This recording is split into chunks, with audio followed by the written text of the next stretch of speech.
seguinte, realmente está muito em pauta, agora está muito em alta, a questão da frenotomia e da anquiloglossia. O termo técnico para a língua presa é anquiloglossia.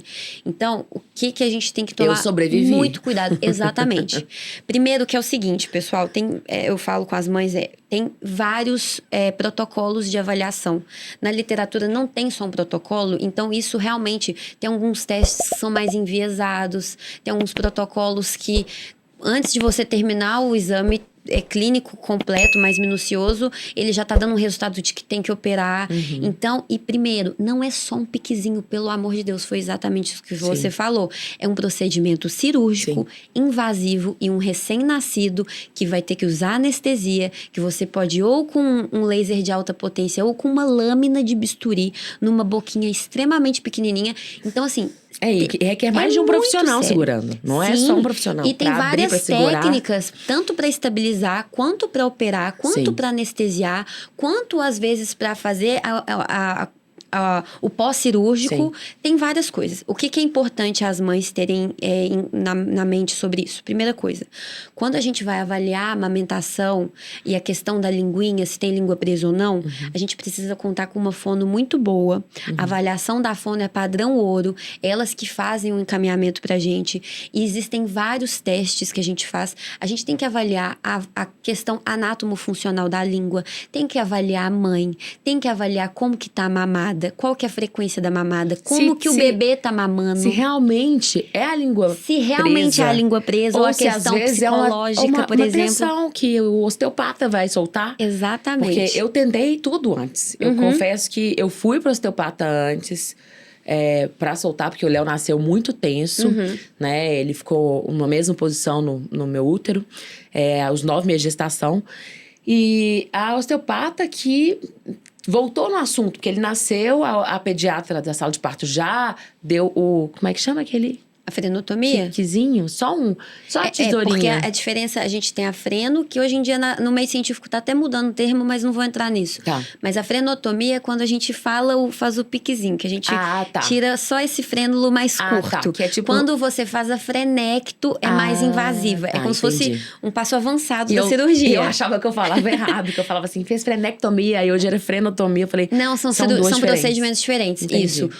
A frenectomia, normalmente a gente faz quando a língua tem uma inserção mais posterior. Então, isso que a gente tem que avaliar. Frenético, é mais punk, vamos colocar assim. Agora não vou esquecer, é mais frenético. Isso, ótimo jeito de lembrar. A frenotomia também um procedimento cirúrgico que pode vir com uma tesourinha, cirúrgica. Vamos colocar que é mais simples. Um kick. Isso. Seria o comecinho até o músculo. Isso, exatamente. Isso? Exatamente. E depois o outro você tem que fazer uma inserção mais profunda e maior. Então, sangra muito mais. A frenectomia. Normalmente faz com laser de alta potência que a gente fala, porque ele já vai cauterizando. Não vou entrar na parte cirúrgica ele já mesmo. Corta e cauteriza. Exatamente.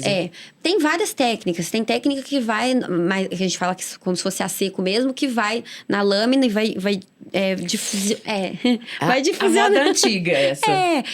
Tem técnicas que a gente mescla, exatamente, que faz Não, você tá arrasando. Eu pesquisei, você tá arrasando, amiga. Eu fui mãe de primeira viagem, agora estou de segunda viagem. Bonitinha, você tá linda. Mas eu procurei sempre pesquisar muito sobre os assuntos pra eu não entrar numa onda do tipo...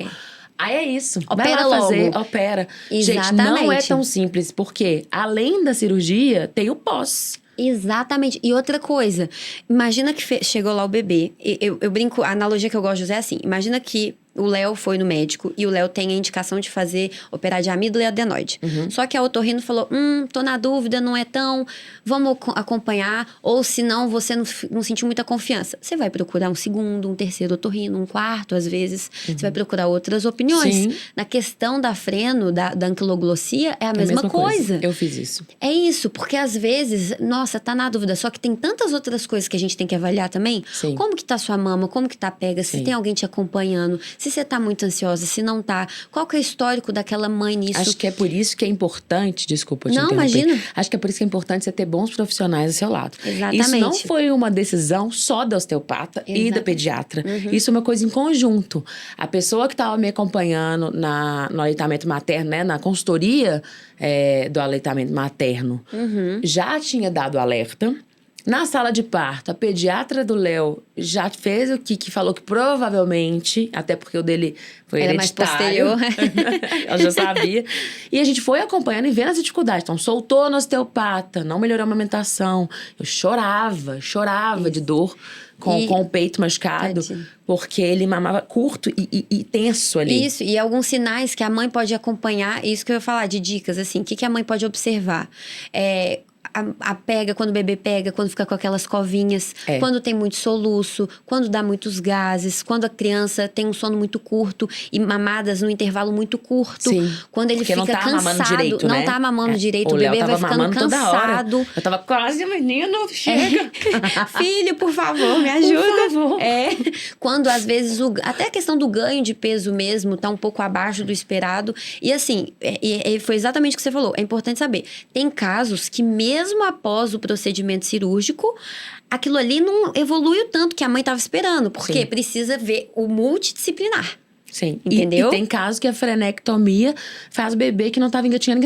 É muito doido. Tem muita porque coisa. mexe no corpo inteiro. A gente não vai entrar nesse detalhe, não. Mas é porque eu entrei a fundo nessa história. Porque sim. a gente fica preocupado. Ainda mais mãe de primeira viagem, a gente quer saber tudo. E por isso que é tão importante a gente ter abordar. uma rede de apoio que você sabe que você pode confiar.